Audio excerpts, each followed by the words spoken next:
Hey, Coach.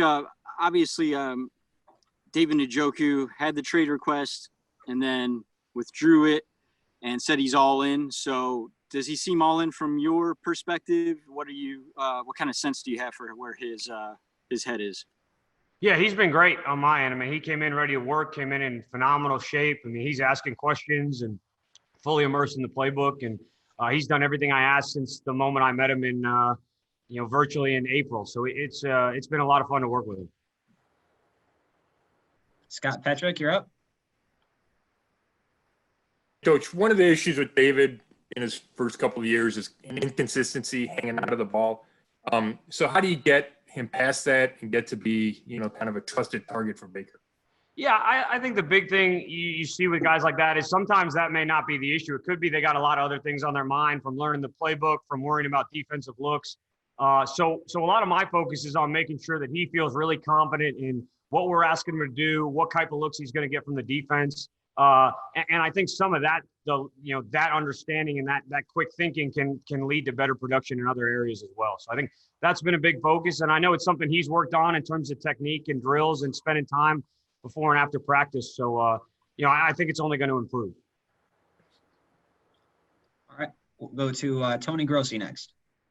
Well, to follow up on that, in the past, Njoku hasn't been an enthusiastic participant in catching off the jugs machine. He just hasn't. We've seen that here. Has that changed this year?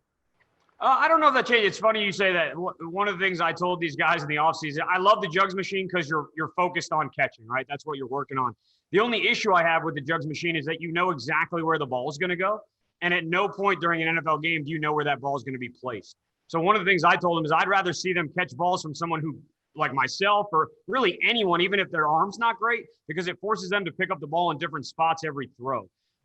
So I think he's done that. I mean, I know that they always get some extra work before and after practice or during some special teams periods. And yeah, I think he's definitely committed himself to working at it. And I've definitely seen that in my short time here. So do you recommend these guys, if they want to take extra catches before and after, they have someone throw them the ball? I always prefer that if it's an option. Now, hey, if the jugs machine's where you're at and that's what you like to do and that's your process, but I like to challenge those guys. Hey, let's just try something different. Even if it's a receiver or another tight end throwing you just keep changing that up so that you can't predict where that ball is going to hit you. Okay, thank you. Go to Jake Trotter. Hey, Drew, could you go through some of the things that makes Hooper, so productive? Yeah, I mean, one of the biggest things and one of the reasons we're really excited in this system is the versatility. I mean, all the different things you saw him do in Atlanta, from playing on the move, playing in line, stretching the field, being great in the keeper game and in the wide zone run game. I think all that versatility really allows a player and a team and an offense to be explosive. So I think that's something that strikes you right away when you turn on one game and he's doing what looks like 8 different jobs in a matter of 15 plays. And just being able to do that at such a high level over an extended period of time makes him a pretty unique player. Your tight end group is interesting in that you've got 4 guys that have played meaningful downs, meaningful snaps, and then another guy in Harrison Bryant who's really intriguing. Can you kind of break down the competition for that third, fourth spot on the roster right now? Because obviously tight end is an important position in this offense. Yeah, there's no doubt. I think you said it. I think one of the things that's been really exciting for me and really been a lot of fun, even in the short amount of time we've been in camp so far, is, in my opinion, we do have 5 guys that belong on an NFL field on Sunday. And that's a really unique experience in the tight end room to have. And so it's been fun to watch them. I think, they all have different strengths and things that they do well. And just seeing them go out there and compete every day, I think, generally speaking, competition makes us all better, right? It makes us reach our full potential because we know other guys are trying to do the same. And so, yeah, it's been a lot of fun. And even early on, you're starting to see that. And I think that's only going to progress here as we start to practice more. Dan Lobby, you're up. Yeah, kind of piggybacking off something Jake said about the importance of tight ends in this offense. You guys might end up playing a lot of tight ends, right? So no doubt. I think that helps your quarterback. But also, what kind of problems can that cause for a defense? Yeah, I think how it helps the quarterback, I think that is probably yet to be seen. I mean, there's pluses and minuses to that, and depending on scheme. But in terms of affecting a defense, just knowing that we can roll out and run so many different personnel groups and so many different looks, right? We can get into a 3 tight end set and spread it out. We can get into a 2 tight end set and tighten it down. It just makes, there's a lot of offense to cover, and it allows us to do it without being very confusing to our own players, if that makes sense, right? So the more looks that we can give another group without confusing ourselves, it creates an advantage with very little effort on our part. So I think that's going to be a big part of the multiple tight end sets and who we want to be as a team and as an offense. Thanks. Ellis Williams. Hey, Coach. I know you made some important calls this offseason, trying to get a better understanding of coaching the tight end position. So I'm just wondering, what are 2 or 3 offensive philosophies you took from those phone calls that you hope now to implement inside your own tight end room? And then you kind of already touched on it, but how can that help and complement Kevin Stefanski's offense as a whole? Yeah, you're right. I mean, anytime you move to a new position or a new room or a new title, it's always good to pick guys' brains who've done it. I think one of the best resources for me is Kevin coached the tight ends. So being able to lean on him and ask him questions about, hey, this is what I was thinking, how have you done this? And, the other guy in the building that I've really relied heavily on is Bill Callahan. I mean, he's been around the game in so many different aspects, including a head coach at the highest level. And so, that's a key component for me as a young coach, is trying to figure out exactly what you want your philosophy to be and how you want to present that to the players. Because at the end of the day, we're teaching, right? And whatever I want them to consume and then physically carry out, I need to be able to communicate effectively. So I think that's been really important for me. And, I think the big thing is a lot of it comes down to effort and focus, right? You have to want to do something a certain way, or you're never going to carry it out the way that maybe we want it as an offense.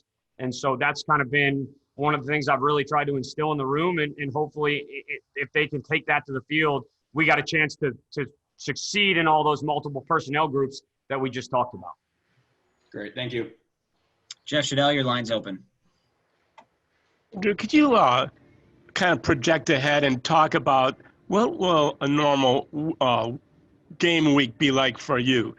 Do you just work with these guys individually and do this against this team or whatever? And just break that down for me. Yeah, and I think every week is a little bit of a mix, but there's a constant focus on fundamentals and technique, right? No matter who we're playing, you got to run routes, you got to get out of your breaks, you got to be able to block one-on-one, you got to be able to work the zone combinations. And so there's always a focus on that throughout the week. And I think that is important that we don't lose that. And then there's the variation in the playbook.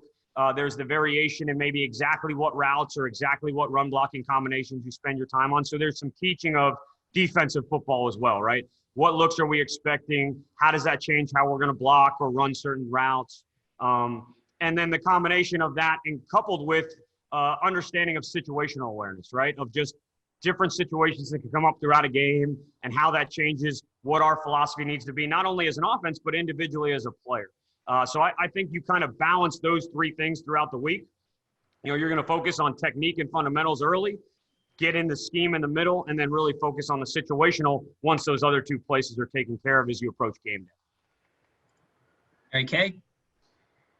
Hey, Coach, just wondering, specifically I'm thinking about David Njoku here, but have you seen players significantly improve their ability to catch the football?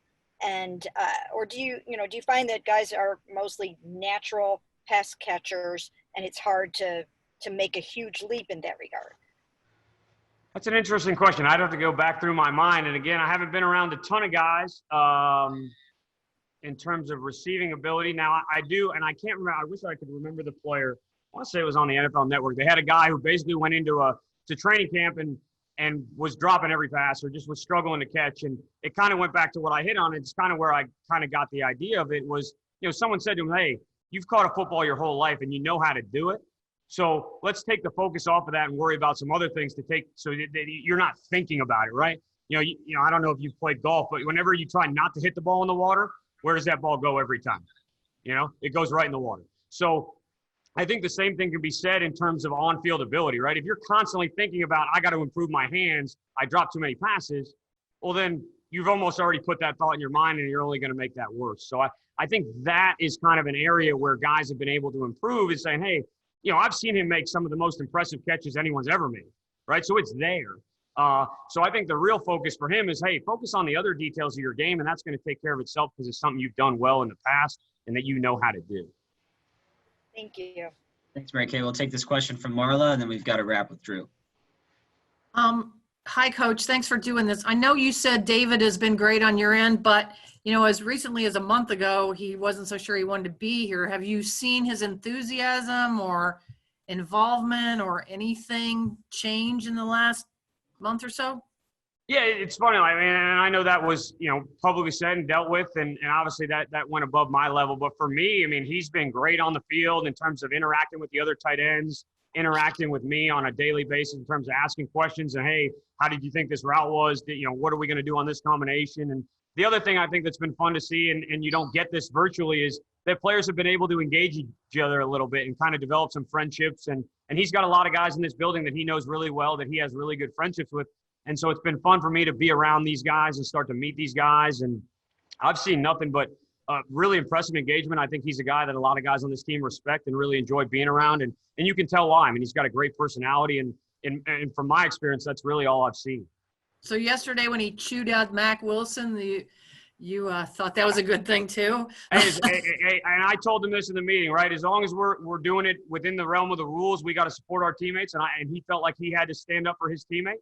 And he can do that, and I got no problem with that, and I don't think Coach Stefanski does either. So if anything, that's a positive, right? He cares enough about the people he's in the room with to do those type of things, and I think that's shown through on the field, and I think his teammates really understand that, and I think we do as a staff.